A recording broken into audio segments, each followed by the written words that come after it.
చట్టాన్ని ఉల్లంఘించి ప్రజలను కార్యకర్తలను ఇబ్బంది పెట్టారో వారిని వదిలిపెట్టమని అన్నామని కామెంట్ చేశారు మంత్రి నారా లోకేష్. అదే రెడ్ బుక్, ఇదే మీ రాజారెడ్డి రాజ్యాంగం కాదే, వాళ్ళలా తాము చేయడం లేదే అన్నారు మంత్రి లోకేష్. ఈ రోజు జగన్ రాష్ట్రంలో యథేచ్ఛగా తిరుగుతున్నారని చెప్పారు మంత్రి లోకేష్.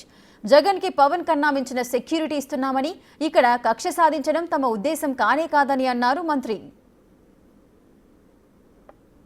ఎవరైతే చట్టాన్ని ఉల్లంఘించి ప్రజల్ని కార్యకర్తలను ఇబ్బంది పెట్టారో వాళ్ళని వదిలిపెట్టనన్నాను. అంటే వాళ్ళు చట్టాలు ఉల్లంఘించినట్టే కదా, చట్టాలు ఉల్లంఘించిన వాళ్ళపైన యాక్షన్ తీసుకుంటాం. అదే రెడ్ బుక్, యాక్షన్ తీసుకుంటాం, దాంట్లో ఎలాంటి డౌట్ లేదు. ఇది రాజారెడ్డి రాజ్యాంగం కాదండి. గేట్లకి తాళు కడతాం, ఏం తప్పు చేయనడు పైన దొంగ కేసులు పెడతాం. అలా ఎప్పుడు చేయలేదు. ఈరోజు జగన్మోహన్ రెడ్డి గారు ఫ్రీగా తిరగట్లేదు. Z+ సెక్యూరిటీ ఉందండి. అరే పవన్ అన్న కన్నా ఎక్కువ సెక్యూరిటీ ఉంది ఆయనకి, భలే ఉన్నారు.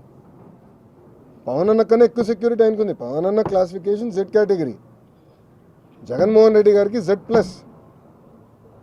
ప్రభుత్వమే బుల్లెట్ ప్రూఫ్ వాహనం ఇచ్చి, ఆయన ఆంధ్ర రాష్ట్రంలో ఎక్కడ తిరిగినా ప్రభుత్వమే బుల్లెట్ ప్రూఫ్ వాహనం ఇచ్చి వెళ్ళిస్తుంది.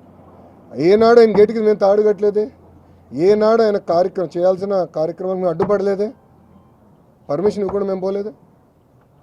ప్రభుత్వం చాలా క్లియర్. ప్రజాస్వామ్యంలో ఆయన చెప్పాల్సినంటే చెప్పుకోనండి, దాన్ని ఎట్లా తిప్పుకొట్టాలో మాకు తెలుసు.